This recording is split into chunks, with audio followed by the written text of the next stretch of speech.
Yo, what's going on? Welcome to the internet's #1 success podcast, Into the Mind, where we break down and analyze the characteristics, strategies, and stories of successful entrepreneurs and high achievers so that together we can learn from their mistakes, be inspired by their victories, and replicate their formulas for success. I'm your host, Marlon Johnson, former parkour athlete turned real estate investor and entrepreneur. I'm on a mission to help people build professional and financial lives by empowering their mindset and connecting them to the right people. So today, my guest is a man who understands the power of proximity, discipline, and persistence. He went from being $50,000 in debt to becoming financially free in just a short few years. And this was all because he was brave enough to actually bet on himself and smart enough to put himself in proximity with people who could help elevate him. Since achieving this financial freedom, he's gone on to become a full-time real estate investor who now owns and controls over $6 million of real estate, producing over $100,000 of cash flow annually. And currently, he and his wife are doing the coolest thing ever, which I never heard of. They're actually doing this project where they're going to buy a property in every single state. And I already know that they picked up one in Arizona recently. We sat down for dinner not too long ago, and we're just having an amazing conversation. So I want to get ready to introduce you guys to him, but I also got to add one more thing, right? He is also the co-host of an amazing podcast called The Origin Story, where he is interviewing rock star individuals and diving into their origin story, figuring out what makes them tick. And he's already had on this podcast guests like TV's Laura Morby, seven-figure earner Cody Barton, and JJ, who has over 1 million followers on social media. So today it is my absolute honor to be flipping the script and putting him on the other side of the table. Help me and welcome my guest, Logan Manzanares. Logan, what's going on, bro? Welcome to the show. Dude, you were not kidding. That was like one of the best introductions I have ever heard in my entire life. That was like making me blush, man. I was like, that guy sounds cool. I don't know who that guy is. Dude, I'm really grateful to have you here, man. Like, honestly, we got to spend some time together at a few meetups, but really when you were in town, we sat down, we had dinner. It was amazing conversation, amazing vibes. Immediately I knew from the moment I actually met you, I knew I wanted to have you on the podcast. But after meeting you in person, your vibes were just real, bro. So I'm excited to actually jump into your origin story because I genuinely don't know the depth of it, really. So I'm really curious. Me personally and selfishly, I want to know more about you. It's all a secret. It's all a secret. No, I want to start out by saying, first off, I truly am honored, and I am very humbled that you invited me on here. And you yourself have interviewed so many amazing entrepreneurs, including Steve Trang, right?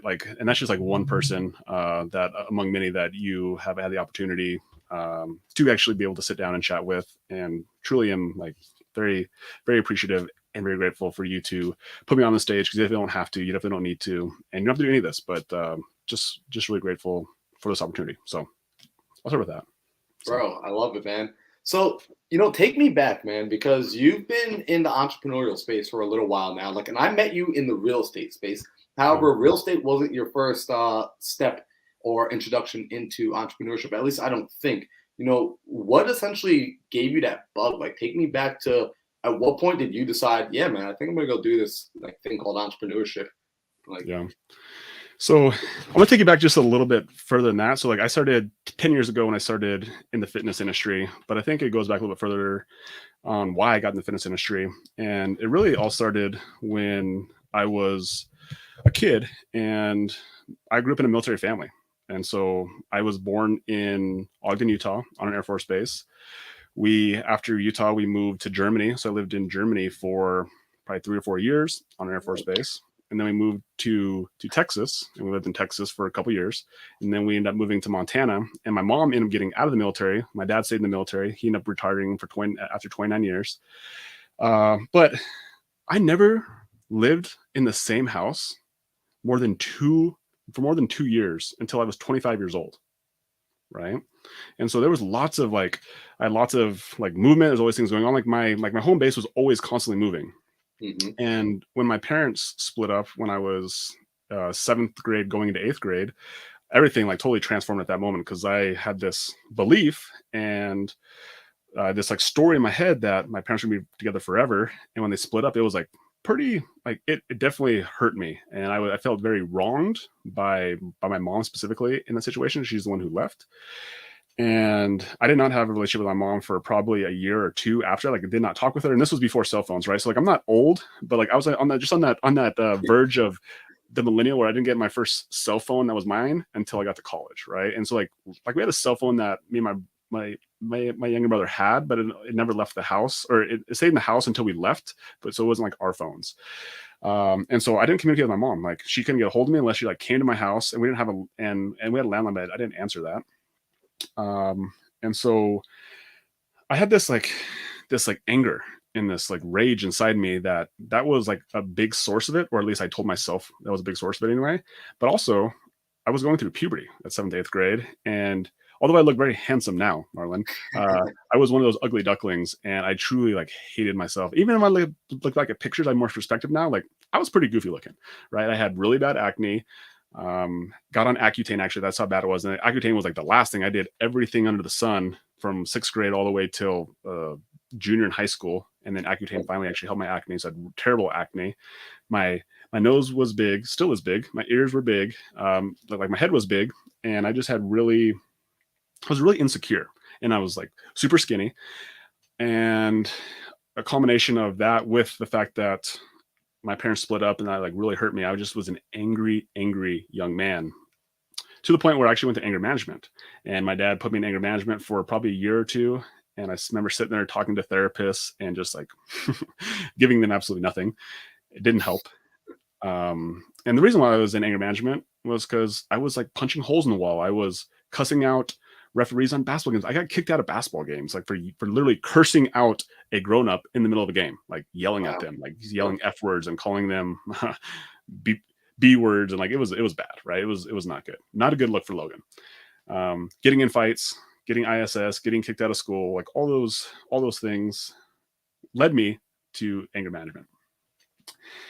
And it was it was a time that I look back at that I was like super mad, super angry. I felt like I was out of control. I didn't have any control in my life. And then something accidental / magical happened when I was a junior in high school. I got to pick classes. And so I went to a really small school, Marlon. Like, I graduated with 12 kids. Like, when I say small, I mean really small, right?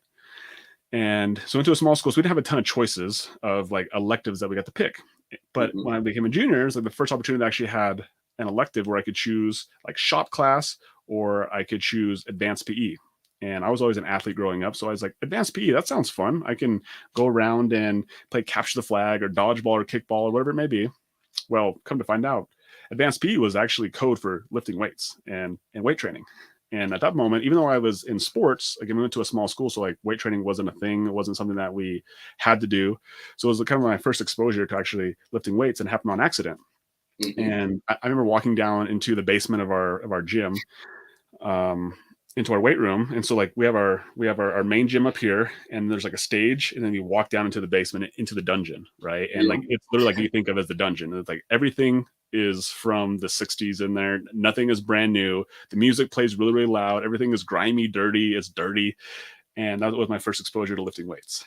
And it was really cool because I still remember this moment, Marlon. I was probably 2 or 3 weeks into this weightlifting class, and my mom had like bought me creatine, and she was all in with it too, right? And I remember like sipping my creatine on the way to go down to lift weights, and I started to recognize that my body was actually changing.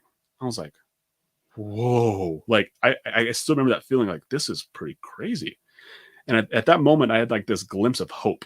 And that hope was that I actually had control over something in my life, right? And as a 16-year-old boy, up to that point, I felt like I did not have any control.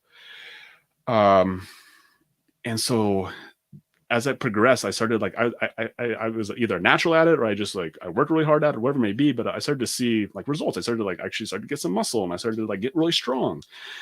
And then I had this moment where I was looking in the mirror, and again, like I hated myself. I was just so mad. I was like angry because I couldn't change my nose. I couldn't change my ears. Like they were just so big. and my head was really big because I was really skinny. I was a really skinny kid. And then all of a sudden I just was like, I had this moment. This was before lifted weights, right? So that was like a junior when I started lifting weights. I had this moment probably when I was, you know, ninth grade, 10th grade, that if I just had my body, if my body was just bigger, then all of a sudden my nose, my ears would look smaller just by my body getting bigger. Right. So that was like a thought I had a couple years ago. Then all of a sudden it finally made sense to me in that moment when my body started to change. I was like, oh, this is my ticket. This is my ticket to changing the shape of or the size of my nose and my ears by basically making my body look bigger. And that's why I was hooked and I was all in on fitness. It was something that just was like in that time, it changed my life, right? It just changed my outlook. All of a sudden I went from, and it didn't happen overnight like that. I still had moments like it gave me more control of my anger, right? And I no longer was seen as the angry kid. I no longer punched holes in the wall, but I still had some like moments. Like my senior night of high school basketball, I got kicked out of that basketball game for just running somebody over, right? So it wasn't like it was gone completely, Yep. but It was progress. it was progress, right? It was progress. But that's where fitness, it was something that it was like, it just changed my life, right?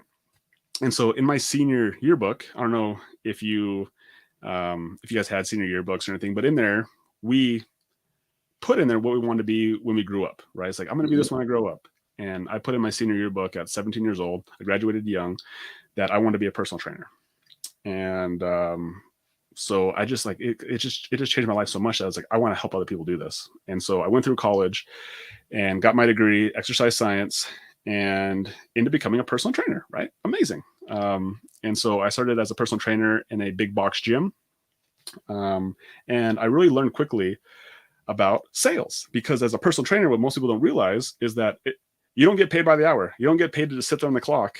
You actually have to go out there and you have to generate income by having Marlon, you want to lose weight or you want to gain weight, like whatever it may be. I have to sell you on a package and I get a percentage of that package. Right. Yep. Well, you know what, Logan, let's hold it for 1 second, actually, because I want to go there. However, like that story, man, of like you actually changing at such a young age and you reckon like it coming from this actual changing of your body, being able to work with your body and using that as a gateway to being able to have some sense of control. That's really major.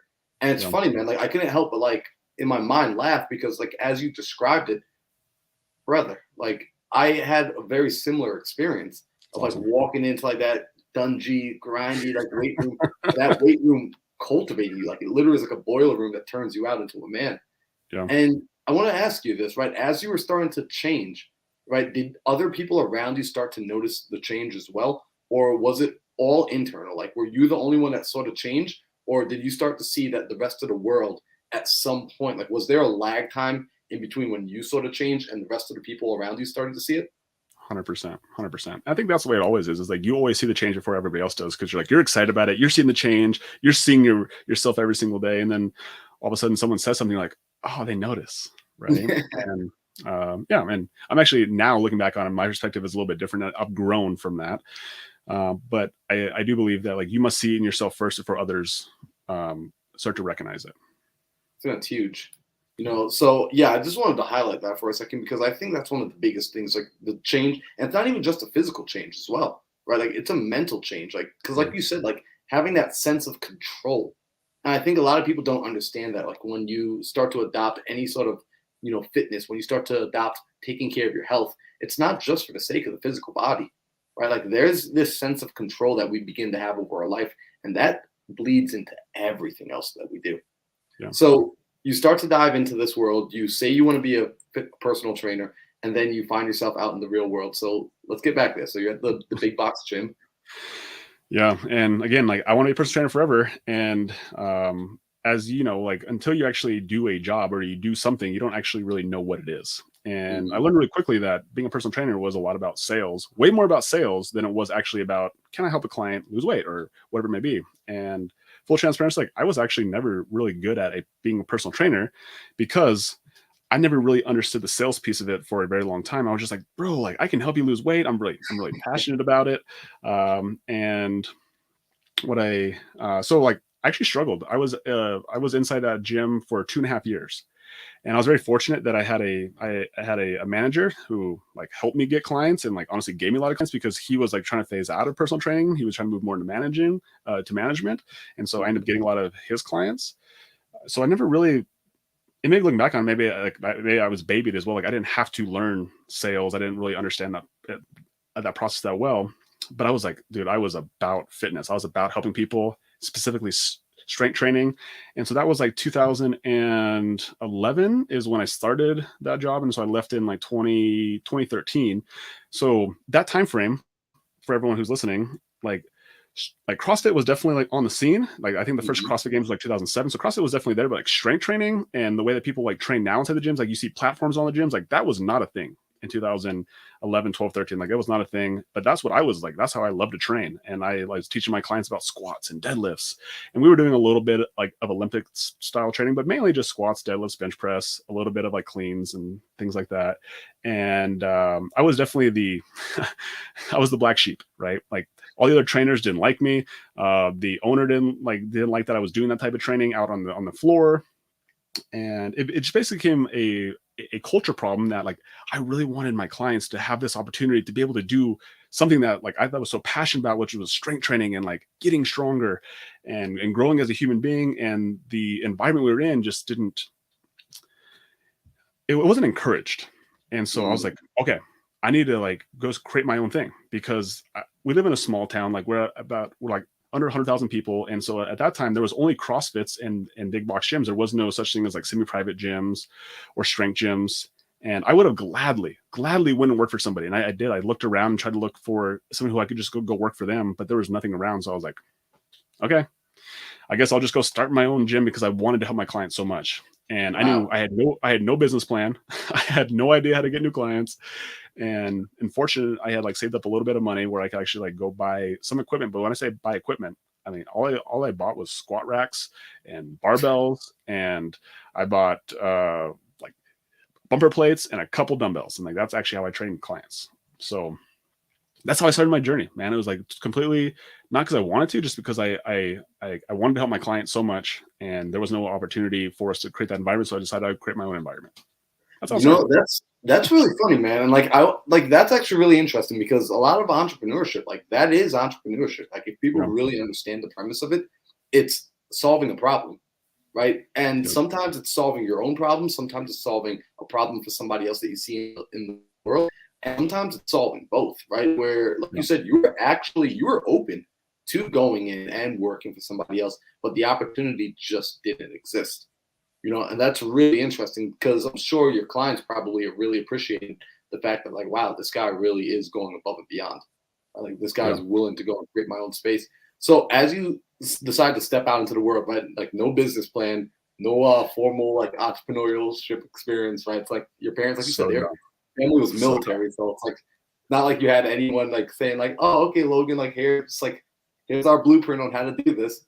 You know, what did those early days look like as you're figuring out business?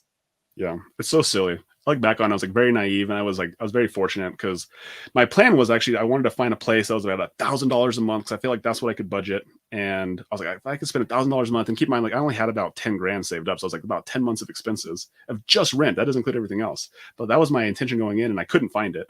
Very, very thankfully, I couldn't find it. And I would search Craigslist. I would search all around town for the for rent signs, and I just couldn't find what I was looking for like probably 5 or 6 months. And then all of a sudden, I saw this thing on Craigslist, and this guy had this small little 800 square foot box, right? It was carpet, and he ran his jujitsu / self-defense business out of it, and he wanted to share it, right? And it was like $200, and I was like, bro, like I don't want to share. Like again, this is my mindset. It's like I don't want to share. Like I'm just coming from a place where I thought I was sharing, and it was like 5 or 6 days later. It's like I just came back to this, and I was like, I should just give this guy a call, right? And so after 5 or 6 days of seeing this post, I called him up and I started chatting with him. He's a super nice guy, and he's like, yeah, it's like $200. He's like, I was like, when can I move in? He's like, dude, you can move in ASAP. And so I was like, okay, I'm gonna do it, right? I'm just gonna do it, and like it's just gonna be temporary. And it was funny because the whole rent actually was $200, and I paid all $200, and so he got a free place to basically run his business out of. So he basically arbitraged me, which was amazing on his end, right? But that's where I got my start in business, man. And I had about 20 clients at the Ridge, which was that gym, and about 10 of them came with me. And so 10 of them came with me. And again, I had no marketing plan. I had no idea even how to get new clients. And so what I did intuitively is I just like served my current clients at the highest level I possibly could. I just like poured into them, and luckily like they gave me some referrals. They were, you know, trying to like help me as much as I possibly could, because I was like very open and transparent with them. Obviously we had good relationships, and that's what I learned from that first probably 3 years in business, is how to build a deep relationship with somebody, how to really serve somebody in a way that was meaningful enough that they wanted to continue to show back up day in and day out. Because, you know, personal training, I don't know if people know, like, it's not cheap, right? It's like at that time I was charging between 50 and $65 an hour, and some of my clients were training 1 time a week, 2 times a week, 3 times a week. So you just do the math on that, like minimum $150. Like some people are paying like $600, or, you know, probably about $600 was my highest paying client. And so it was something that I really had to like pour into them to want them to keep coming back for more. And so, and I had clients for, man, like clients for 3, 4, 5 years, right? So like I learned how to build these long-term relationships, and that's what I really learned in that first 3 years of business, because like I said, I didn't know anything. And so it was about 3 years in the business, I was like, okay, like something's got to change, something's got to be different.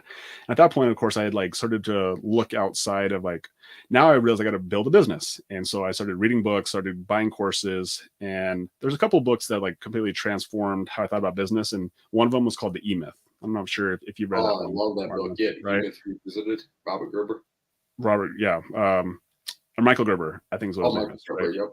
Right. And so that was one of the books that I still remember reading that book, and it just was like, oh, because I was a solopreneur. I was a girl at the pie shop, right? I was doing everything. You know, I wasn't making pies. I was training clients, and I was doing sales, and I was trying to figure out marketing, and I was doing the books and everything else. And I was just like, I was doing it all. And so that book was just like, oh my gosh, there's a way out. There's a way out for me having to be like the slave to my business. I can remember exactly where I was when I read that book. I was at my oldest daughter. She had a birthday party, and we were in a hotel that had like an indoor water slide. I remember exactly where I was when I read that book, and I was like, it was like a game changer for me. I was like, okay, like I can actually have other people do this. And so that's when I started that journey of like trying to figure out how to hire people and how to outsource myself from being, you know, the artist and the manager and the entrepreneur, right? So that was like one of the fundamental things. So I started learning. I got down on Russell Brunson. I'm sure you obviously know who Russell Brunson is. And so I bought one of his courses, and I basically just like spent all the 5 days when I train people like working. And then I spent the weekends figuring out working stuff on the business. So I was like figuring out funnels. I was trying to figure out marketing and developing sales scripts and things like that. And it's about 3 years into that process where I started to realize that like, I need a mentor. I need a coach, right? Like you talked about in the beginning, I need proximity to somebody who knows what the heck they're doing. And so like there was a couple people in the fitness space that I was like definitely, I bought some of their like cheap courses, like $100 courses, $200 courses, some of their books, but like no one ever like truly like resonated with me, or somebody was like, give me that, like this person can change my life kind of attitude. Until one day, Marlon, I was sitting there behind this desk. I literally have the same desk right here. This desk is inside my gym that I'm sitting at right now. And I get this Facebook ad of this guy comes across my screen saying he can fill my gym in 30 days. I was like, huh, interesting, right? Very interesting. So I remember clicking on the ad and going through his funnel. He basically had this offer where he would actually fill my gym for free in 30 days. And I was like, yes, please, I guess. Like, well, how do I sign up, right? And so I remember trying to go through his funnel, and the times to book a call were all full. Like there was those times I was like, kind of a bummer, right? I was like, but again, whatever. Like that's how easy it was for me, just to be like, whatever. And then all of a sudden I got a Facebook message from this guy named Alex Hermosi. I was like, weird, right? I don't really know who he is. And we started messaging. I'm like, yeah. And I look at his profile, and I kid you not, this is my thought process. Okay. This is how I judged character, Marlon. I looked at his Facebook profile. His first video was of him squatting 455 pounds for a set of 3, and he's wearing Rogue Dewins, which again, if anybody knows, those are just like shoes that only like real lifters have. Like they don't even make those shoes anymore. That's how old school they are. And I was like, okay, like this guy must be legit.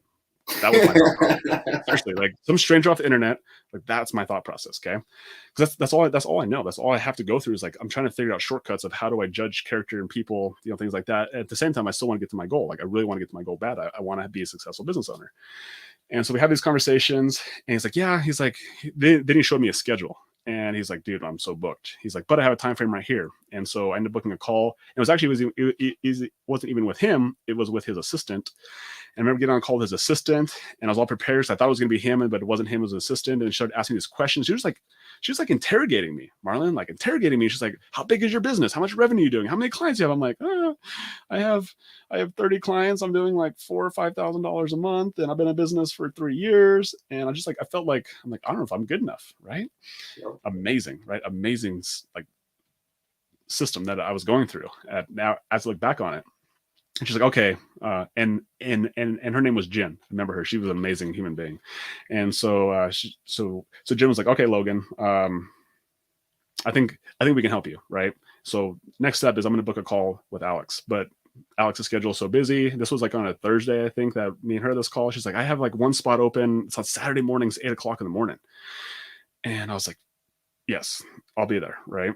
And so I basically a day and a half before that call, and I remember chatting with Katie. And at that time, Katie and I were just boyfriend and girlfriend. We lived in different houses.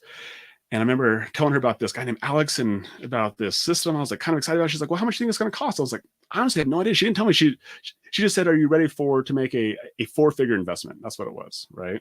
At least a 4-figure investment. And I was like, so I'm thinking it's probably gonna be like, I don't know, $2,000 or $3,000, maybe $5,000 at the most, right? But 2 or 3 is kind of what I'm thinking. And so I remember getting on that call with Alex. It's 8:00 in the morning, Saturday. I'm sitting in Katie's house in her room by myself while her and Kobe were out there, just enjoying their Saturday morning, eating breakfast probably. I'm on the phone call with Alex, and we start talking about the system, the process. And I'm like, as soon as he told me kind of how the whole thing worked, I was like, oh. Like I was so close, right? In my head, I'm like, I was so close because I've been doing stuff. Like I've been learning about marketing and sales and all these like pieces of the funnel and things like that. And he explained the sales mechanism. He explained the marketing mechanism. He explained the offer. And I was like, oh, I feel like at that moment, like, I think I could do this without him. Like that was actually my first thought. I was like, seriously, like, I think I can do this without him, right? Like that's how good the sales call was.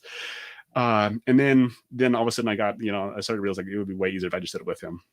And so we get to the part where we come to the money. And I remember us kind of sitting there, and he's like, all right, you ready for the sticker shock? I was like, okay. Right? Like getting real defensive as anybody does when you're about to get ready to get sold.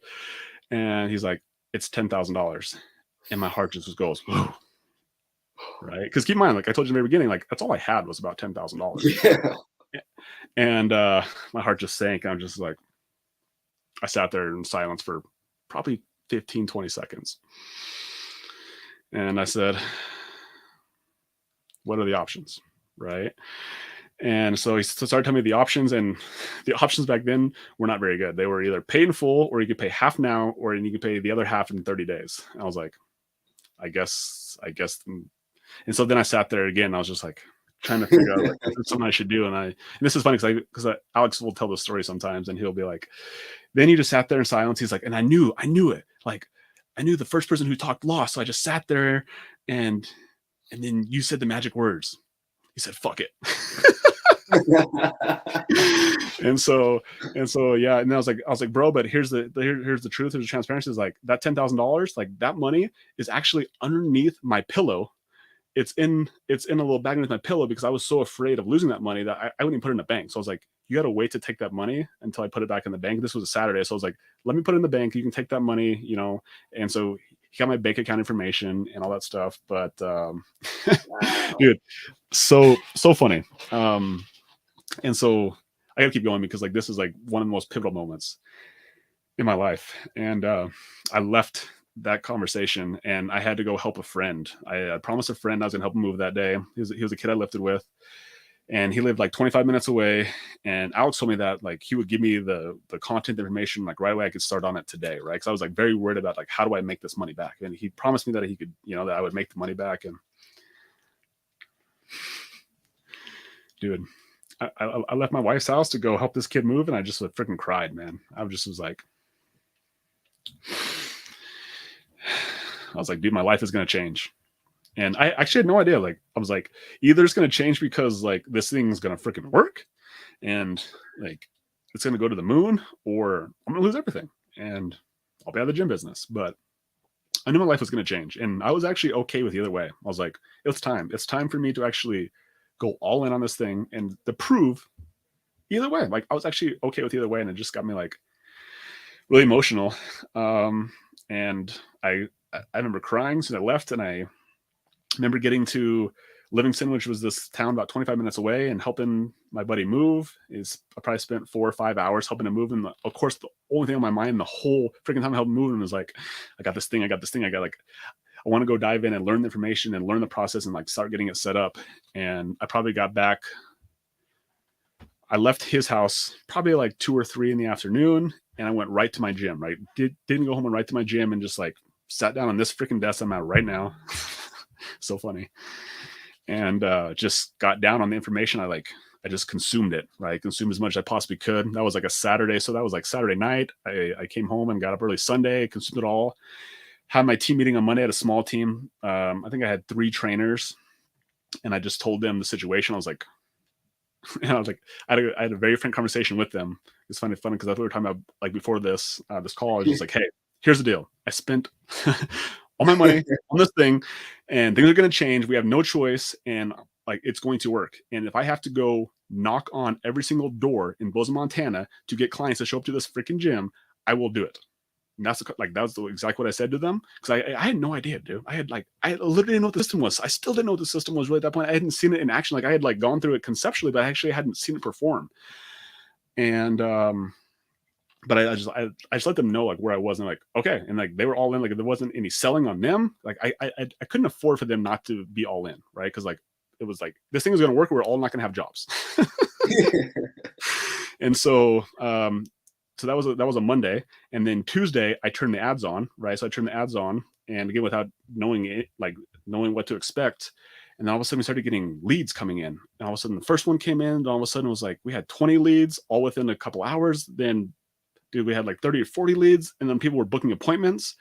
And on Wednesday, I remember going to the gym, and I had like 40 appointments booked for Wednesday. Now, these were group, right? So these were group in-person meetings. And so I didn't even have the advantage of like doing ones at a time. Like the first people I chatted with were like a group of 2 or 3 people, right? And so like I'm having to do this pitch that I had never done before. I was selling a program for $500 that I had never sold really anything, like I did one-on-one training, but this was group training for $500. Like usually, like at that time, our group training was $100 a month, and this was $500 for 6 weeks.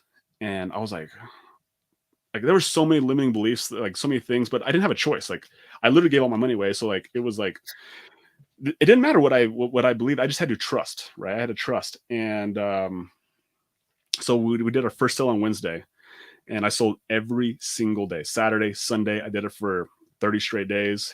And that first week, though, I made $35,000. Bro. First week, right? No, excuse me.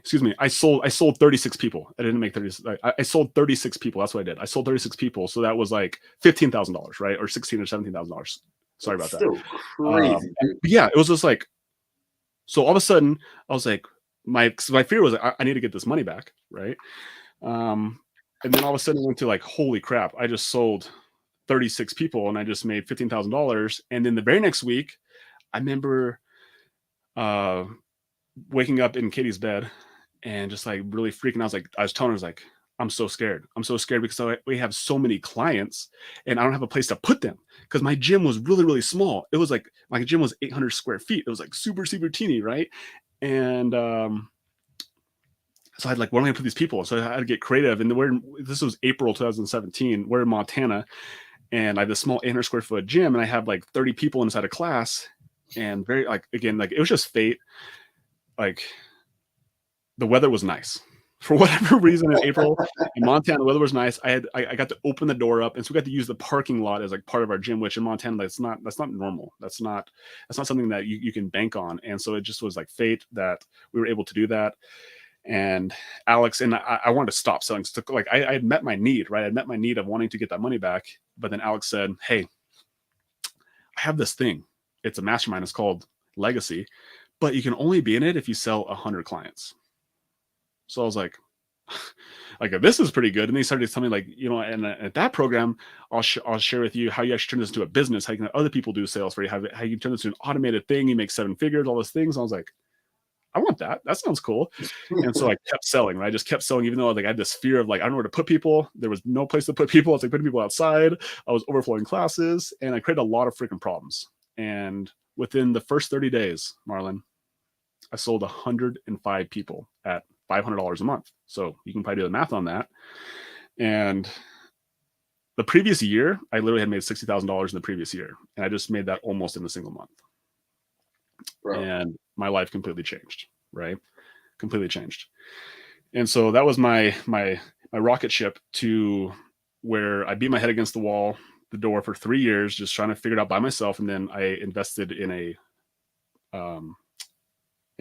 mentorship, and I literally 10x'd overnight. But it wasn't the 10xing overnight that happened right here. It happened because I beat my head against the wall so many times, and like I figured just enough pieces out.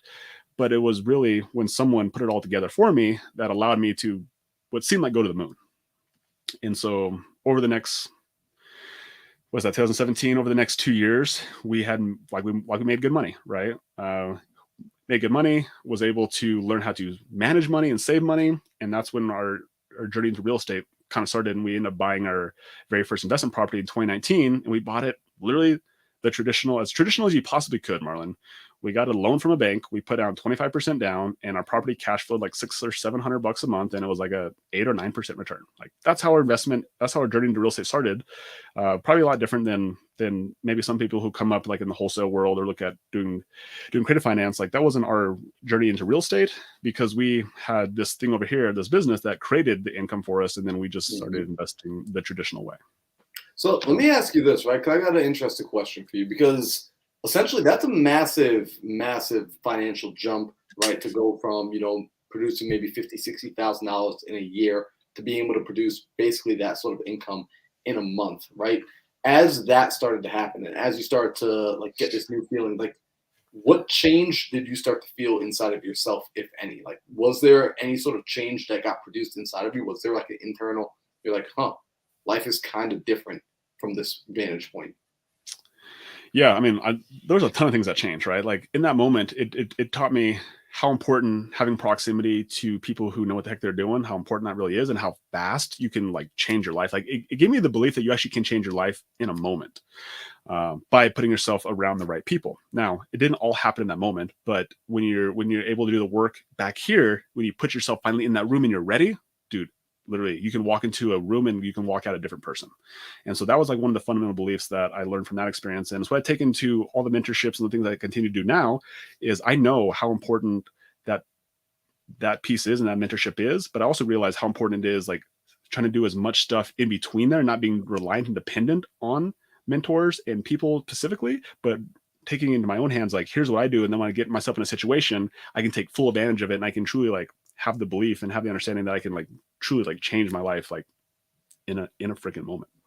Man, that's critical. And like, I want to highlight that because that's something that a lot of people don't actually speak about, Logan. Like what you just said, which is that preparation work. Like there's a lot of, mistakes, trials and errors, figuring it out. There's a lot of cultivating and building of the self. Essentially, you're building your vessel up large enough that when you do enter into these rooms, you're going to get something, but how much are you going to be able to actually extract from these rooms, from these relationships, from these opportunities? Because there is such a thing, personally, I believe, as like getting into a room too soon sometimes, right? Like sometimes like I get upset when I see, like, I'm not even upset, I get sad for people when I see them enter into the right room too soon and they don't recognize it, so they continue to leave the room looking for greener grasses, right? Yeah. But I just recognize that they're on their journey. They don't realize, you might have been standing on the greenest grass you will ever stand on, but they can't see it yet simply because they haven't done that work. So you're able to do that work. You were able to get the proximity, and you're able to start to see how quickly life could change, right? And so as this change happens, you're figuring out businesses, you're figuring out marketing, you're figuring out, really just you're thinking, you're learning how to think differently. Really, it Yeah. sounds like, because you had the work ethic, you had the hustle, but mentally, you had to shift and become a different person. Like Robert Kiyosaki talks about the left side and the right side of the quadrant. It sounds like you started to find yourself heading over to the right side of the quadrant. I'm curious, when you started to make this transition, did you find any internal resistance on going over? Did you find yourself trying to get back into like that, hey, let me just do everything myself, let me be a self-employed individual?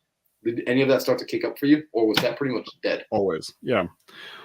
Always. And it always happens subconsciously because like in your mind, I guess you should say, like, I knew in my mind, because I read all Kiyosaki stuff, and like I read it religiously from the standpoint of like I would read, like, how I like to read books is I like to read them over and over and over and over again. So I read Rich Dad Poor Dad. I can't tell you how many times. I read The Cash Flow Quadrant so many times. I've read Rich Dad's Investor Guide. Like, that's actually my favorite book of all, because it's very much about mindset and about understanding perspective. And I've read that book so many freaking times, right? Because I just like listen to it on repeat over and over again. So like, I think us as human beings, it's very much like lifting. It's very much like losing weight. Like, everyone pretty much knows how to lose weight. Like, Yeah. you eat less and you move more. But why can't people do it? Why is it just not that simple, right? It's because we get our own way. Like, we have our blind spots and we're not able to see it, which is one of the values of having mentors and or even having a community of people who can kind of call you out and who can share with you, like, hey, like, here's your blind spot, here's what I think, and where you can't see it because we are blinded by ourselves. That's the value, right? And so I definitely have found myself, unintentionally going back and like getting small again, as I call it, right? I was like, oh, like, I had this big team, and that happened to me in 2019, actually, right? And so again, like, as much as I talk about this, I want to another one, right? In 2019, we lost it all, man. So all that I talked about, like, we ended up losing everything in 2019. So we had COVID before COVID happened, and 2019, I made a terrible decision, 100%, to get small again. And I had this idea of online training, and we had a big group. We had, so we did group training, as I talked about earlier. We had about 200 clients in our business at that time. And at this time we were doing recurring revenue. So what I told you was, like, a lot of that revenue we generated in 2017 was what I call challenge revenue, which was about, they were on terms of 6 month was our bread and butter. But we also had a 12-month challenge. And so that money wasn't consistent, because like after that 6 weeks, we had to like resell them. That was obviously our goal, but not all of them stuck. Well, in 2019, we actually had a really good reoccurring base. We had like probably $40,000 to $50,000 of reoccurring revenue, which means like we didn't have to do anything, and just the money freaking came in. Like, I'm not saying like, but I said exactly that way. Of course, you had to do things, but like, it's reoccurring revenue. Like, it's supposed to come in every single month unless they cancel. And I had this this belief about online training and how it was the way of the future, and like I want to be on the cutting edge of it. And also I saw it as being like a really good opportunity for me. Like we had a decent sized team. I think we had like 10 or 11 employees. And I was like, man, I'm just tired of employees. I'm tired of all this headache. I'm like, let's go small again. And so this online training model, it fit that getting small again model. And so I fired all my employees and I went to this group training model, all the way to this online training model. And I made the assumption that our clients, like some of them, at least some of them, would transfer over to this online training model. And I didn't need a ton of clients in order to make this model successful. But out of 200 clients, I was like, I honestly figured I'd probably get close to 100 people that would stay with me. I lost nearly every single person, all of them. We ended up keeping 8 of them, right? 8 clients. And it was one of those moments, Marlon, like, it wasn't even so much the finances, like the finances really sucked. We lost $40,000 a month of recurring revenue, but we had all the expenses of a recurring revenue business. We still have a gym. We still had a lot of other expenses. And so I remember the very first meeting me and my wife did, because we do finance meetings every single week. And that first meeting, after we decided to shift this model, everyone started to refund, everyone started to cancel, which I didn't expect either, right? And that first week we lost 10 grand. Like we went negative 10 grand. And this steadily happened over the course of the next like 5 to 6 weeks. And dude, it was like, we had some hard conversations. with myself. I was really mad at myself. My wife was just seriously like an amazing human being. And just like in that moment, like I knew I picked the right person. She was super supportive. She handled all the angry emails because not only did we like shut this business down, but like we like took something from people. It was their home. It was their gym. It was their community. I took away their community. I think about Sub 2 shutting down. Like, I took away their community. And again, like this is my ignorance, my naiveness. I did not know this at the time. And people were so freaking mad. They were so angry, and they like the hate mail on the text, and like we had a trainer. And again, and I was so stupid because I was being selfish, and my employees, I fired all my employees too, which means I had like, I had no backup, I had no help.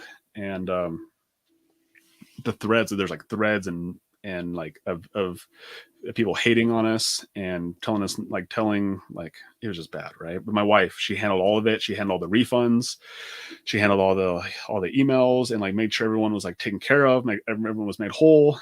And I'm just sitting there like, just like, what the hell did I do, right? And so I'm like trying to figure this whole thing out. And again, back to so silly, back to like me not knowing anything. Like I had like gone on this online training business. I hadn't even freaking proved the concept yet. I didn't even like prove that it would actually freaking work. I was just going on the fact that like I think it's better, right? Like I hadn't actually sold it in a traditional sense of like a cold customer. Like I'd upsold it to current clients, but I never like sold it cold to like if I don't have any clients, like how do I start this from scratch? And so for 4 weeks, I had to fulfill on all the obligations because we said that like we announced the close that we were going to close the classes down, and I gave it like a 4-week time frame. So I had to go back into the gym. Keep in mind, like I wasn't even in the gym. I had almost no relationship with any of the clients, and so I had to step back in as the coach because I fired everybody because I'm freaking a smart business person. And I'm having to go fulfill on something that I never even sold to the clients to begin with. They never even knew who I was. I'm like this new guy coming in, basically saying, "Hey, I'm the owner, and I fired everybody, and I'm here to fulfill for the last month." So imagine that conversation. Imagine those days, dude. It was like, and we had classes for us started at 5:30 a.m. That went to 11 a.m. in the morning. Then we had classes from 4:30 p.m. to 8:30 at night, and there's 8 classes every single day, and I had to do that. I had to fulfill that because I fired everybody because I'm so smart. And on top of that, I had to have conversations with strangers about why I was shutting this gym down and trying to sell them on a vision of what I had going on. And dude, it was a rough 4 weeks to say the least. Again, like, so I had to give it 4:30. I was at the gym till 8:30 at night, come home, and I couldn't even like sell this new thing. I didn't even have the opportunity because I was still fulfilling this old thing. And that happened again, like 4 to 6 weeks. It was rough, man. It was rough, but the value in it was what my wife's reaction was, is that we literally lost everything. We lost this business. We were losing money, and she stuck with me, and she stayed supportive, and she didn't judge me. She didn't like point a finger at me. She was like, "How do we solve this? Like, how do we fix this thing?" And let me tell you this, we had just had a baby. Like we just had a baby in March, and this was June. So we had a 3-month-old, and dude, all this happened around the same time. And just Kate was just like the most amazing human being. And I think just super grateful for her because I would not have made it through without her. Definitely would not. Honestly, man, like that's epic. First off, like thank you for sharing that because that's the real of this business. And I think internally, Logan, a lot of people have this worry that if I get into entrepreneurship, if I bet on myself, if I go out there and risk it all, I might lose it all. And yes, you actually might lose it all. No. And yet here we are today where you've begun rebuilding, right? Where you recognize that when those moments happen, it's an opportunity. I love what you said, right? Like you got to see the reaction of Katie. You got to see how, wow, I know without a shadow of a doubt that she's going to be here no matter what, through thick and thin. Because it's easy for people to say how they would show up in hypothetical situations. But then when you're really in that situation, it's a blessing to have that opportunity to now see it be tested and to have that undeniable proof, that undeniable, your faith is essentially granted. You're able to see like, hey, you actually chose correct. So that's amazing, man. And like, I appreciate, that your ability to actually look at the situation and see like, hey, but there's a lesson here, right? Because you realize, oh my gosh, I had built community. Because like once you said that whole online model, my brain was thinking like, oh my gosh, like, but the people that are coming together, like They love that. They need that. But you now got to see that, right? Because at some point we have to learn the things we know, right? And we either learn it from hopefully someone teaching us, or we learn it from touching the fire. So in this case, you got to touch the fire. So, I'm curious one thing I want to say to that, Marlon, too, is that I think there's a big fear of losing it all, right? And I don't want to like pretend like that's not still an idea that sometimes crosses my mind. But when you actually lose it all, you're actually able to. I look back on that, and not so much like how I built it back up, but like how did I respond in that? And of course, I was angry, I was upset, I was pissed at myself. But what did I actually do? I just went to freaking work, man. Like I was just like, okay, I got to fix it. I didn't dwell on it. I didn't like sit around the house in my underwear and eat Cheerios and just like poor me. I went to freaking work. And so I look back on it, and I look back on that and like, okay, so how you do something in the past is a pretty good indicator of how you might do things in the future.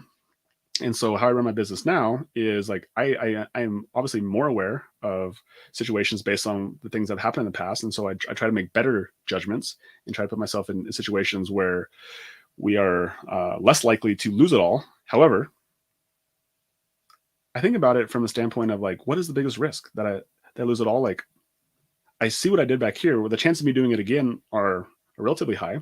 And now I could probably even do it faster. And so what is my real risk versus what is the reward?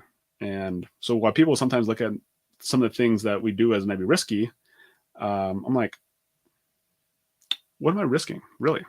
Like versus like, what is the reward on the back end? The reward is so freaking high that it's like, it's worth it. And here's actually something I said today earlier on a different conversation, and I'll say it till the day I die. Is like, I will never regret going broke by investing in myself, investing in my business, or investing in relationships. I would much rather go broke in those three things than I would ever just staying mediocre and playing it safe. I'm willing to go broke doing those three things all day long. I accept it. That's huge, right? Because it's a mindset shift. Like Logan, I was at dinner the other night with some nice folks in my neighborhood, just meeting some of the neighbors who were out riding motorcycles.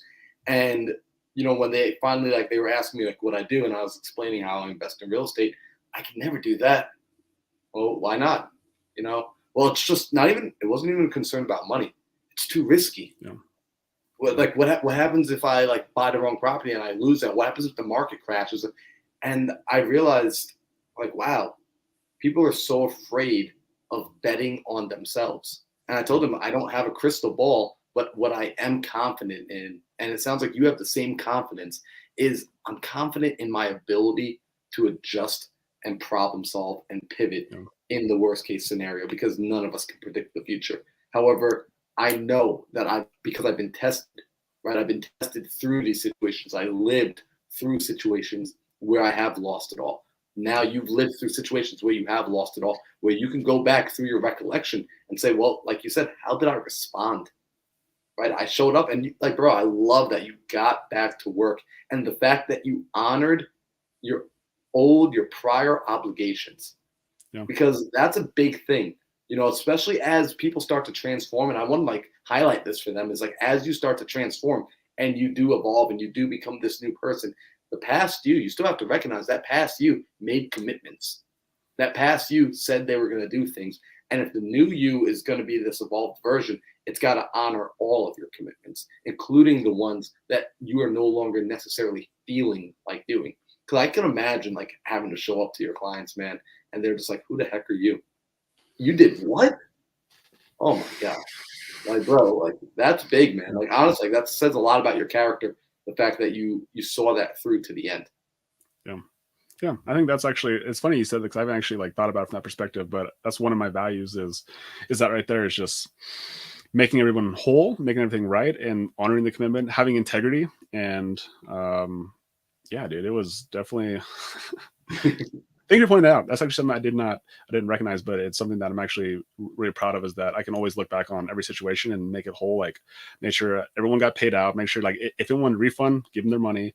And at the same time say like, honor their commitment that we made on their commitment to their gym membership. And we always gave people, and here's the thing, it's like the reality is that we actually gave everyone the opportunity to stay. It's just that nobody did. So anyway, it was just like staying in a different model. And so that was 2019. It was like June, like late June, because it was on my birthday. I remember that.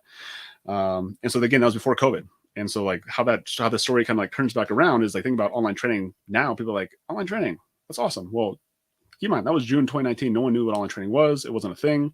And so when I said we had COVID in 2019, like that was our COVID, but we also had an advantage because when COVID came around, we were already in online training. We were already doing the thing. And so we were able to actually, I want to say thrive, because we still had like fitness wasn't necessarily what we knew was our long-term goal. So like we didn't give it all in the commitment that we could have, but Yep. it definitely was able to like our business didn't stop. We were able to continue to make money. We were able to continue to sell people into our online training program, and it was what gave us the opportunity to continue to invest in real estate, which is the thing that me and Katie have been like, it's the thing, like it's our thing. We're all in, like this is our baby, and it's where we want to be in our lives.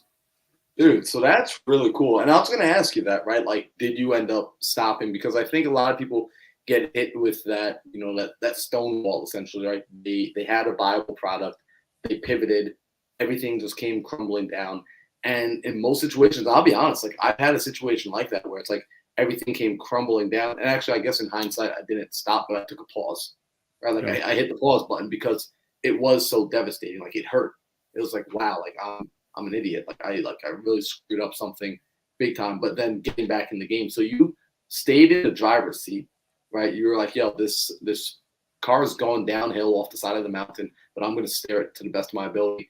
And you actually started to find some traction again, right? And Yeah. you were able to pivot, and now you found yourself in real estate, right? You still, you kept growing, you kept evolving, and you found yourself doing real estate now. Like, how did that come up? Like, I mean, I know you picked up the first property from some of the money that you were making prior, Yeah. the real estate, and of course, you were listening to Robert Kiyosaki.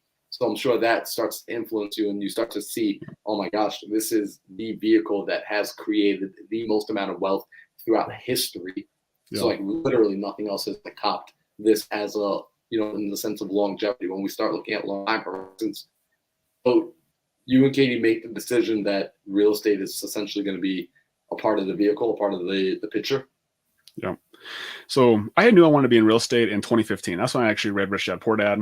And so 2015 was like, I know real estate is the game. And I actually showed up to one of those Rich Dad Poor Dad seminars, right? I don't know if you've ever been one of those, but they give you a free one and they give Bro, you the I got $500 sold one. by one of those. Yeah, dude. And so we bought the first one, like the small, like the $500 one, where me and Katie both got to go, and then we went to the 2 or 3 day weekend seminar, and that's where they pitched the big $25,000 course, right?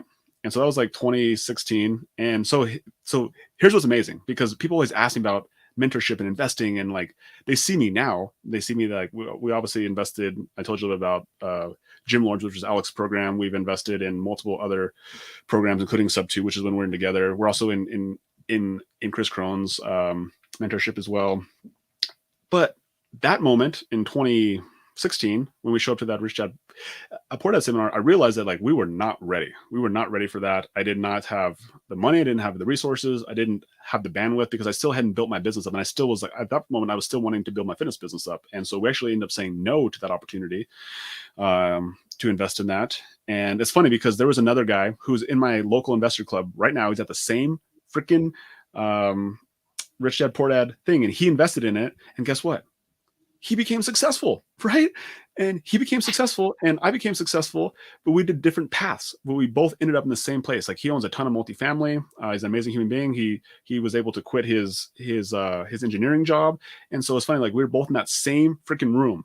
I said no. He said yes, but we ended up both there. Let's talk about that for a second, because I was having this conversation with my group yesterday, which is like I do the morning mindset calls, and Mm-hmm. what I was talking to them about, it's like sometimes we have this idea in our minds, and this is going to be a quick side tangent, but I think it's going to be really important for people, that we see the people like up on the stages sometimes, or we see, the high level, like the Chris Crohn's, the Alex Hormozis, and we're like, man, like I need that person to be my best friend. And if they resonate with you, yeah, absolutely vibe with them. Get into their courses, sign up for their mentorship, be a part of their community if they vibe with you. However, if they don't vibe with you, there's nothing wrong with like walking away, but recognize that the room you're in. Also take inventory of the people sitting around you in those rooms, right? Take inventory of those people, because those are potentially your new peers. Those are potentially the people that are going to grow with you, because I've met a lot of my friends. One of my current business partners I actually met in that same ballroom, in that same Rich Dad seminar. That's awesome. And it was just like, it's amazing. But when you think about it, it's like in a world full of people that are content with their lives, we're looking at a room full of individuals that have mentally gathered up enough bandwidth, enough mental awareness to say, I'm fed up with the way things are. I want something different. And not only do I want it, I'm going to do something about it, enough so that I actually go out and attend this and even go through the first wall of entry to actually pay for that 3-day weekend. So, like, for people that are, like, when you're in the room, like, please, if you're listening to this, make sure you start to take inventory about the people in the room with you and start to build some of those relationships and see who keeps popping up in different rooms as you go on. Those are going to be your potential partners. So don't sleep on those people. But I just didn't want that to slide, because, like, that's insane. What you just said, Marlon, is so good for anybody who's listening right there. It's like so many people are focused on the people on the stage, they're focused on the Pace Morbies, they're focused on the Chris Crones, Alex Morosis, but like the person who's actually going to change your life is going to be the person in the same room with you at those events. And like what you said right there is so powerful. That's the nugget. Is like those people are they're the people who give you the borrowed belief to get there, right? Because like they're the ones who have done it, right? So you can like take them and you can like use that borrowed belief, but ultimately that borrowed belief's got to go back and you must believe in yourself. But the things that are actually going to tactically get you where you want to go are actually the people in that same room. They're going to be your business partners. They're going to be the people who are they're in the trenches with you, who can give you the X's and O's advice that, like, it doesn't matter how smart Alex is or Chris is or Pace is. Like Pace is a little different because Pace is like literally still in the same game that we're playing. But like the people who are actually in the game can actually give you the X's and O's of what's working right now. June 8th, 2022, like who's better to ask than the person who's actually still doing cold calls, or the person who's still knocking on doors, the people who's still closing sellers, right? Versus somebody who's been out of that game for so long. Like most mentors are like so far out of the game that, again, they can give you the belief of where you can go, but the people who are actually in the game with you, your community, the people around you, are really your most valuable assets, because not only can give you tactical advice, maybe they're like, hey, like I actually have some money, I can help you, I can help you actually buy this deal, or I actually have a resource that can help you get this deal closed, or whatever it may be. Like it's the people in the room. That was amazing advice. I hope everyone takes that and just realize like that's actually the key to real mentorships, is getting connections to the people in that room.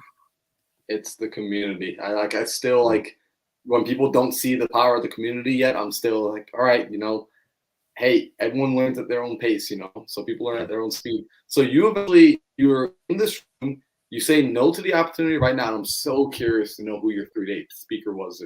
If you remember the guy, if it was Pip Stellick by chance. Oh man, like I do not remember his name. It's all right. Because like I said, I was in one of those rooms, like really was, and I was sold in that room. But I don't regret it at all. I know some people hate it, and I'm just like, dude, they gave me the belief. They put a fire under my butt and cut the bridge behind me, right? And they told me like, hey, you need to make a decision and you need to bet on yourself. And if you're gonna do it, you need to actually do it. You need to be all in. So you and this fella, you re-find each other, you reconnect later on in a RIA, and you're like, holy crap, dude, you became something. He's like, holy crap, you became something. Right. Yeah. And you're still continuing this real estate path. Right? So what's up with this? Because you got a crazy thing going on right now where you're looking to purchase 50 properties in 50 states. Like, was that something that like they taught you in like your mentorship program, bro? Yeah. So we're both part of Sub 2, and back to the value of the community is I've shared with you a couple of mentorships I've been in, and when I got into Sub 2, it was obviously something a little different because obviously the information was there, the leader, amazing, one of the best leaders I've ever been around, but the community is like, just until you're a part of it, like people don't understand it. And it's so funny because like I talked to other people who are not inside the community, and then I explained about it, and they're like, they've heard it from other people as well, and they're just like, it just doesn't make sense. And like, I agree, it doesn't, but it's real.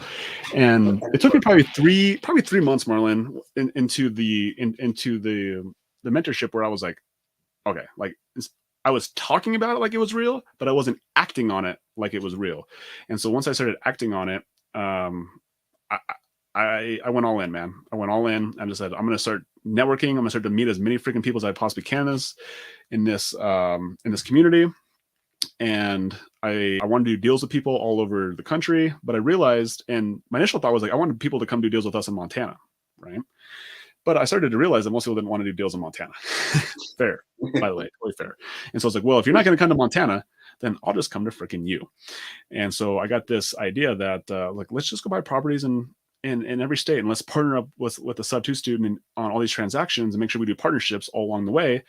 And I found so much value in that. You know what, Marlon, you're in Arizona, right? I know you're originally, or you have properties, excuse me, in Milwaukee, right? So it's like you're doing deals in Milwaukee. Well, you know the area of Milwaukee, you know the good parts, you know the bad parts, you know the parts that are up and coming, you know the wholesalers, you know the contractors, you know the insurance agents, you have all the boots on the ground, you have cleaners there, and why would I go spend my time and learn all those people when I can just say, Marlon, like, bro, I like you. Like and our goals are aligned. Like I want to hold property. You want to hold property, want to build portfolio together. Let's just do business together. And I found that my value is being able to provide the lending and the funding. And then I'm finding other people who are able to find deals and manage those deals, be boots on the ground. And so that's where this idea of 50 properties, 50 states came from. And yeah, so that's our plan right now. Right now, we bought a home in Arizona. That's why I was down hanging out with you. We bought a home in Arizona, and we actually closed on a new property in Montana. We obviously closed on lost properties in Montana, but I counted this as like our official Montana property. That was a Maury method deal, which we're doing a Zoom on that on Saturday. So that one's really pretty cool. We just closed on one in Ohio with another sub two student, mastermind student, and we have one in Massachusetts under contract right now. And yeah, and I'm still analyzing deals and looking for deals. Obviously, we're going to need 47 more after we close the one to be 46 more. So yeah, that's kind of our fun goal. Bro, that is so freaking cool. And like, I want people to know, like, where it's like, if you're a sub two student, if you're watching this right now and you don't already know who Logan is, reach out to him. Like, do a deal with him. Like, if you can bring, like he just said, he would bring the funding and he would bring the capital, right? So the ability to go and get the funding and also bring the money to actually make the funding happen, right? If you could bring the deal in, essentially, it's your neck of the woods, right? Like, you know the area. It's a beautiful collaboration. I love the idea, man. And so instead of just wholesaling the deal, like you can build your portfolio, you can build equity, you know. And I think that's like, why not, man? Like let's grow some wealth together. Like let's grow a portfolio. Let's grow something that pays us today, pays us tomorrow, and it pays us for the rest of our lives. And that's why I'm so passionate about real estate, is because when I got into fitness, the idea of fitness is that it's a recurring business model, right? It's like you sign somebody up and they pay every single month. Well, when you actually do fitness, you realize that the churn rate on it is significantly higher than you think going into it. And that's why I love rentals so much, is that once I buy the property, like I have that thing for as long as I freaking want it, right? As long as I can keep a tenant in there, whether it's a long-term tenant or a short-term tenant, like that thing will make money till the day I die. So that's why I love rentals. I'm so passionate about rentals because I've actually gone through fitness. I've been part of other businesses that have recurring models, but they're not as sticky as real estate is. I think that's like an important thing to recognize and learn, like where it's like, making money when you need to is different than your money when like, hey, I just like enjoy doing this. When you get to that place, like you show up differently when your finances are locked in. So check this out, Logan. I mean, I can literally talk to you for like a whole nother hour. In fact, like there's a whole, like, we're going to have to end up doing a part 2 because I have like a whole host of other things that we need to talk about, especially after what we spoke about at dinner. When you spoke about the seasons, man, like that was just gold, like so gold. So like, I don't want to rush through that, but I do want to be respectful of your time. If anyone sees Marlon on here, the boy can eat. Like we went to all you can eat Brazilian steakhouse, and the boy can eat. And he wasn't eating, like he was eating breakfast the next morning, just like normal breakfast. I'm like, bro, like how do you do that, man? Like everyone's like, I didn't eat till dinner the next day. Luciano was like about to puke, couldn't hang, and Marlon's just like, I'm good, bro. Bro, dude, get this, man. I don't know if you met Joseph and Crystal Frangos yet, but Joseph, he was in town last night. He calls me and he's like, dude, let's go get dinner. So we go, I take him over to this taco spot and we're just like loading it down, burritos, tacos, everything. He messages me this morning, like, yo, how are you feeling? I'm like, bro, I feel fantastic. I just finished eating breakfast. He's like, bro, like, I've been throwing up all morning. I'm like, dang, man, like, yeah, it's a steel trap in here. That's awesome. Good for you. But I like, that was a great dinner, man. It was a beautiful mastermind. Like, and we spoke about some really cool things. And I want to share that in the future. But before we start to wrap this up, Logan, I got a few questions for you. That 2 final questions I like to end every episode with. Cool. Right? So check this out. I know you mentioned that you read through The Rich Dad Poor Dad. Like you read through essentially like the entire Purple Library, it sounds like. Yeah. And I'm a huge fan of books because ultimately books were a bit of an escape for me. I didn't have the people in my life. I didn't have the proximity I was searching for. So books offered that proximity for me. So can you name 1 to 2, no more than 2 books outside of anything from the Purple series and outside of Napoleon Hill's Think and Grow Rich that were total paradigm shifts for you? Like perhaps these were some of the other books that you kept re-listening to and rereading. Yeah, I'm not sure if you can see on my screen. I have like a bookcase over here. I'm not sure if the audience can see that, but I have a bookcase right here. So I have these books that are all business books. But this book right here is, and it depends, right? It's all about seasons. And so like actually let me preference my recommendation based on seasons. So that way I think it's really actionable for somebody who's listening, because depending on what season you're at is going to be dependent on what recommendation that I would have for someone individually. It really depends on where you're at, right? But I think when you're ready for a mindset shift, which I know this is what, one of the foundational principles of this podcast, talking about mindset and being able to get over our limiting beliefs and having system and processes for that. The book that I was ready for, and again, maybe not everyone's ready for this book, but it's this book right here. Oops. It's called Limitless, and it's by Chris Crone, right? It's funny because he doesn't talk a lot about it. And this book I studied. So this isn't the actual book that I studied. Actually, I have a ton of them upstairs, but I went through and like studied it like it was the Bible. Like it became my Bible, and I would make notes on there, and I would rewrite certain things in there in my own words. And I basically took that book and I turned it into an actionable, like a worksheet of things I needed to work on and things I needed to do. And I spent probably a year and a half practicing that book and utilizing it and making it like the only thing. Like I read it every single day, right? I read it every single morning. I did what's called Belief Breakthrough, which is part of that book. I did it every single day for an entire year. And that book helped me get to a place where I have emotional intelligence today, and I can have anything happen to me. And again, back to what we talked about is I can't control outcomes, but I can control my response to outcomes. And again, it's easy to say that, but when you actually feel that, oh my gosh, life is just so much better when you truly believe that in your bones, and you wake up really confident. Because like every single day I wake up, like I'm excited. I don't like fear is something that I have a power to eliminate, and I'm able to get myself away from it because I have emotional intelligence. I understand that it's not real. Like fear is literally not real. And this book is the blueprint for that. But not everyone's ready for it. And it's funny because I actually have a really good relationship with Chris. And I'm like, dude, like, why don't you like share this book with people more in the standpoint of like, why don't you promote it? Because he doesn't actually promote it a lot. Like he's all over social media and it promotes a lot of things, but you won't see him promote this book a ton. Like occasionally he will. He's like, honestly, most people aren't ready for it. And this book is for when people are ready. They're truly ready to make that change. Kind of like you talked about with buying mentorships. Is like when people are actually ready for a change, this book will change their freaking lives.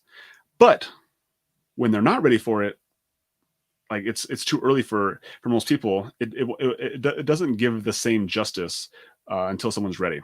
And so that's why it's legitimately my favorite book, because it impacts business. It also impacts your health. It also impacts your marriage. It impacts your relationship with yourself. And so that's the one book that I recommend. And as if I were chatting with someone individually, again, because I feel like my superpower is having perspective and trying to understand where somebody's at and giving them recommendation based on where they're at rather than based on where I'm at, right? Which is what most people do. Most people talk about like where they're at in their journey, so they talk about like what's exciting them right now. But it just depends on where someone else is at.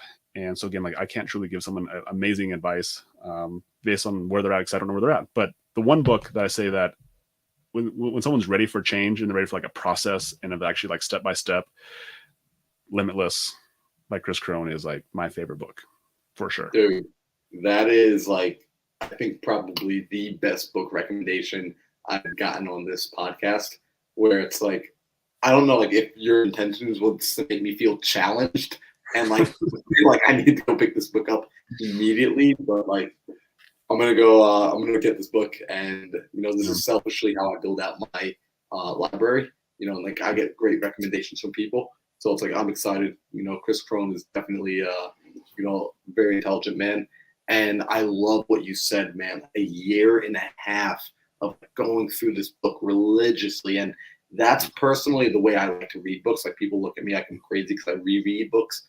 Think and Grow Rich, read so many times, right? Yes. Just over and over, just getting this to be the operating system of my mind, right? Understanding that reading for film, like reading to get through a book and reading to comprehend a book are two different things. So 100%. I love the way you consume information. I love Think and Grow Rich too. That's another book. Obviously, like you said, I couldn't recommend that one. I do love that book as well. And I did very similar to talk about. Like I did like like me and one of my trainers, actually two of my trainers, we did like a YouTube series on. So if you look at my YouTube, it's still on there. But like we did a YouTube series on each chapter where we broke down, like we read the chapter and then we broke down what we thought about it, and we gave different perspectives and things like that. And like that book is, there's a reason why it's like one of the most popular books, is because there's so many good nuggets in there. And we read that, you know, in 2021, and that book was written in what, 1919 or 1930. I think it was in the 30s. Yeah, right? that book was written like in I think it was like written like in over the course of 20 years, something crazy, right? Yep. And what's really interesting, and this is a quick sidebar for people to know, like in that book that actually challenges you, especially I believe it's a chapter on persistence. There's a part in it where they actually challenge you to go out and teach to other people like what you learn in the book, because when you do that, you're more so teaching it to yourself again. You're refining the knowledge within yourself. So the fact that you and your friends did that, insane. So this final question. One thing to go on that, Marlon. One thing, and this be a cliffhanger for when we do the next episode, is that I actually read that book right when I started my business, when I left the gym and actually started my own business. I read that Think and Grow Rich book, and one of the chapters in there like stuck with me, and it was a chapter on sex transmutation, right? So that chapter on sex transmutation, it completely changed my life. And I'm not going to share that story today, but I'll leave that as a cliffhanger of like the next time we chat, I want to share that story, because like it is fundamentally why I am today is because of that chapter on sex transmutation. Like still Logan, I can guarantee you that will be my favorite episode, because I have been wanting to talk on that topic forever. And like I think it is potentially the most transformational topic for, I can't speak for women, but I can speak for a lot of young men. I think if they can truly understand and comprehend what that truly means, it will be life-changing. So it's everything. Final question I have for you.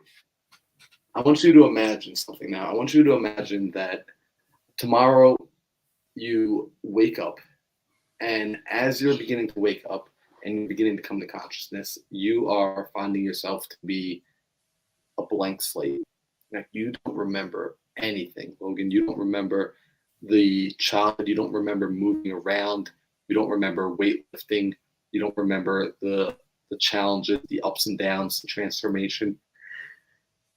You don't remember, sorry, I had to sneeze. You don't remember meeting Alex. You don't remember the making 40,000. I mean, like you're just a total blank slate, man.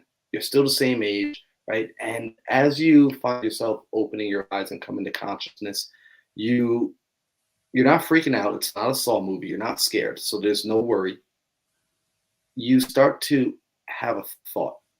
And as this thought comes to you, there's no resistance around it. You are just fully accepting of it.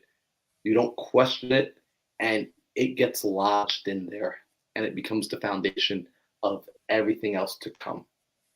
What would you ideally want for this first thought to be?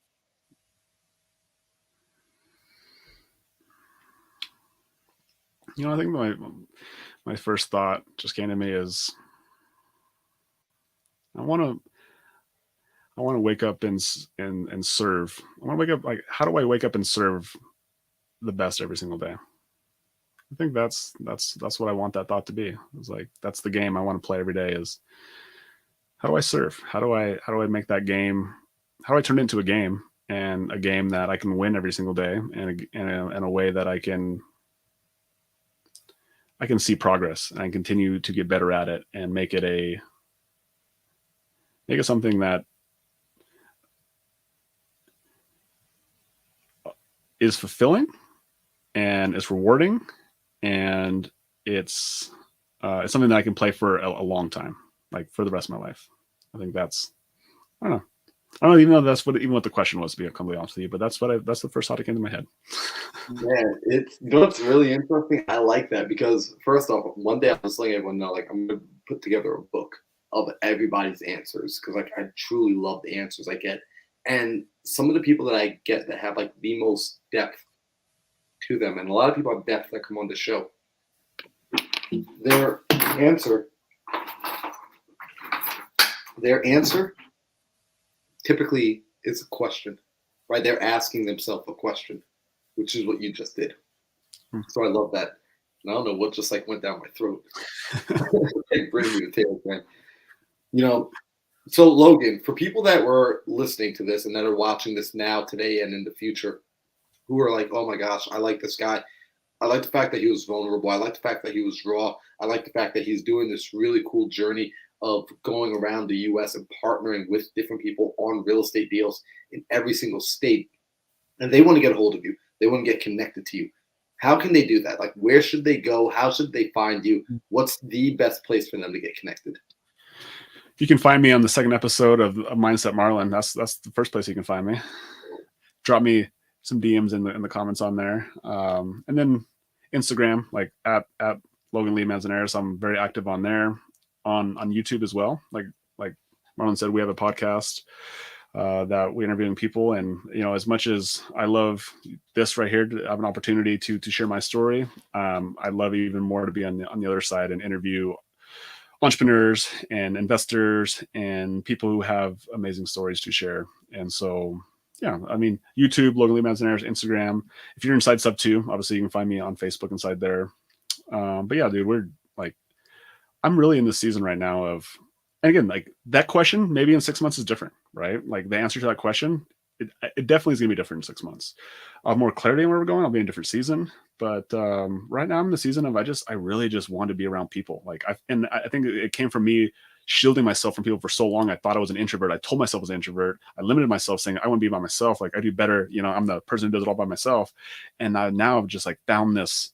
I felt like this community and this opportunity to be like, I can actually bring people with me and like partner with people and like buy deals over the country. I'm like, holy crap, this is freaking amazing. And I just want to like, I want to go all in. I want to partner with as many people as I possibly can that are good human beings, and that we have good relationships on the same values, and to just like build a portfolio together, like build wealth together. Like, I want you and me, Marlon, to be able to like build a portfolio that takes care of not just our families, but we're able to take care of, the charities that we want to, that we want to give to, or we want to be able to, give on a level that is just like, it's having enough money and having enough resources and have enough time and attention and bandwidth to change someone else's life. And that's one thing that Pace said at the Clever Summit, that just like, that was one of the things I still remember that really stuck with me, is like, he said life-changing money is not about enough money to change your life, but it's about changing other people's lives. And I think money is like a good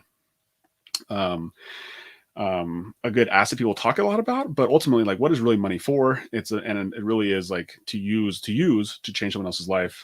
And ultimately that's basically what I want to do, is have the resources, whether it's money, whether it's real estate, whether it's knowledge, whether it's experience, whether it's a story, that we can change someone else's life. Like, that's really my goal. Bro, I'm excited. Reach out to me. Reach out to me. If you got deals, you have capital that you're looking to deploy, like that's literally our business model is so simple. We bring on capital partners. So if you have money sitting there and you're like, hey, like, I want to make a double-digit return with this money, like, come to me, make it happen. And if you have deals, right? If you have a deal, like I have a deal I need funding for, come to me. Like, it really is that simple. Man, I'm looking forward to, Logan, we're going to be doing some deals together. I'm looking forward to seeing your growth. Guys, if you're listening to this right now, make sure you go and connect with Logan. Follow Logan. Hit up the YouTube channel. Hit up on Instagram. Find him on Facebook. If you're in Sub 2 and you have not spoken to him yet, you're missing out. Like, he is a genuine human being. Logan, I appreciate you immensely for coming on to the show today, for giving your time, for sharing your story, and for just being an amazing human being, bro. Like, if there's ever anything at all that I can do for you, do not hesitate. And I'm looking forward to our part 2. Yeah, that's all you can do for me. Just invite me back on for part 2, and let's see how this journey continues. And you can come on our podcast as well, which I'm sure Sam has talked to you about, but we'll make that happen as well. Dude, just so you know, by the way, I've been on full screen. I had not seen the chat, and we got so many people in the chat right now blowing it up with fires, bombs, like they freaking love you. And Sam Singh just said, encore, encore, encore. So, Sam, we freaking love you. Logan, we freaking love you. Everyone, thank you so much for supporting. If you like this episode, make sure you click that thumbs up button. You subscribe if it's your first time to the channel. And you share this with anybody that you feel would get any value from this. If you know somebody that needs to hear this, if you know somebody that's on a journey that feels like they're alone, that feels like they're an outcast, pass this on. Share this with people that are going to bring value. Let's build a community and comment. Tell me what your greatest takeaway was. And also, if you're probably like me, you're trying to figure out what exercise Logan's doing to get his biceps so big. But don't worry, I'm going to figure that out and bring that part. Enjoy the rest of the evening. I appreciate you all. Peace out.